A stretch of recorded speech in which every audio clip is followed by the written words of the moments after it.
আপনারা শুনছেন অমৃত কুমার নন্দী রচিত ব্রাত্যজনের রানী অবর্ণা রায়ের কণ্ঠে। ঊনবিংশ শতকের প্রথম ভাগ।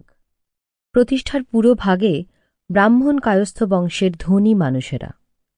কলকাতার প্রতিপত্তি দখল করে রেখেছেন ঠাকুর, দত্ত, দেব, সিংহ, মল্লিক, আঢ্য, শেঠ পদবিযুক্ত দিকপালেরা। রাজচন্দ্র দাস ব্যবসায়ী মানুষ, জাতি মাহিষ্য, ধীর স্থির, বুদ্ধিমান, ভদ্র, মার্জিত, হৃদয়বান।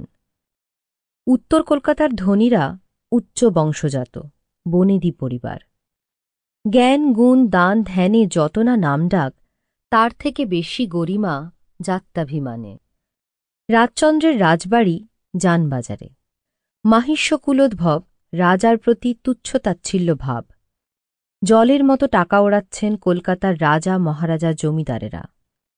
যতটা না শিক্ষা সংস্কৃতি সমাজ কল্যাণে, তার থেকে বেশি বিলাসিতায়, বেলেল্লাপনায়। হাল ধরলেন রানী রাসমণি। হলেন স্বামী রাজচন্দ্রের প্রধান উপদেষ্টা। দূর করতে হবে নিম্নবর্গের নিন্দা, প্রতিষ্ঠা করতে হবে এমন এক জমিদারি যেখানে উচ্চবর্গীয়দের মুখ ম্লান হয়ে যায়। ঠাকুরের দয়ায় ধন দৌলত অনেক হয়েছে। স্বামীকে বললেন সদ্ব্যবহার করতে, কলকাতার উন্নয়নে মন দিতে, সাধারণ মানুষের দুঃখ কষ্ট দূর করতে। জীবসেবাই তো শিবসেবা। রাজচন্দ্র ও রাসমণি যেন রাজজোটক। রাসমণি বুদ্ধিমতী, ধার্মিক, হৃদয়টা অনেক বড়। সব বিষয়ে স্ত্রীর সঙ্গে পরামর্শ করেন রাজচন্দ্র। স্ত্রীর বুদ্ধি ও বিচক্ষণতার উপর তাঁর অগাধ আস্থা। রাজচন্দ্রের জমিদারি ও ব্যবসাতে প্রতিদিন 1,00,000 টাকার উপর আয়। যাতে হাত দিচ্ছেন তাতেই সোনা ফলছে। স্ত্রী লক্ষ্মী ঘরে আছে, লক্ষ্মী আসছে বাইরে থেকে। গৃহলক্ষ্মী লোভশূন্য। সৎপথে অর্থ আসছে, অসৎপথ কখনোই নয়। সঞ্চিত হোক সেই অর্থ, পুণ্যকর্মে ব্যয় হবে সময় হলেই। আগমন ঘটছে 100 গুণ। হু হু করে বাড়ছে কলকাতার সমাজে খ্যাতি। পাল্লা দিতে পারছেন না ঠাকুরবাড়ি, বসাক, শেঠ, দত্ত, মিত্তির, শীলবাবুরা। অর্থের ঘাটতি নেই, অভাব আছে একটা জিনিসের, সম্মান। কাগজে খবর করে না মাহিষ্য ব্যবসায়ীর, লেখালেখি হয় উচ্চবর্গীয়দের কথা। ক্ষোভ আছে রাজচন্দ্রের পিতামাতার। ভবিষ্যৎবাণী করে গেলেন রাজচন্দ্রের মা, আমাদের বৌমা স্বয়ং লক্ষ্মী। কালে কালে আমাদের পরিবারের সম্মান হবে সবার চেয়ে বেশি।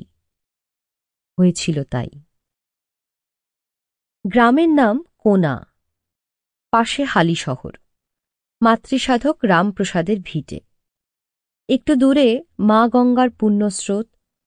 পুণ্যসলিলার আকাশে বাতাসে ভাসছে পবিত্র মাতৃসঙ্গীত। হরেকৃষ্ণ ও রামপ্রিয়া স্বামী স্ত্রী, নিবাস কোনা গ্রামে।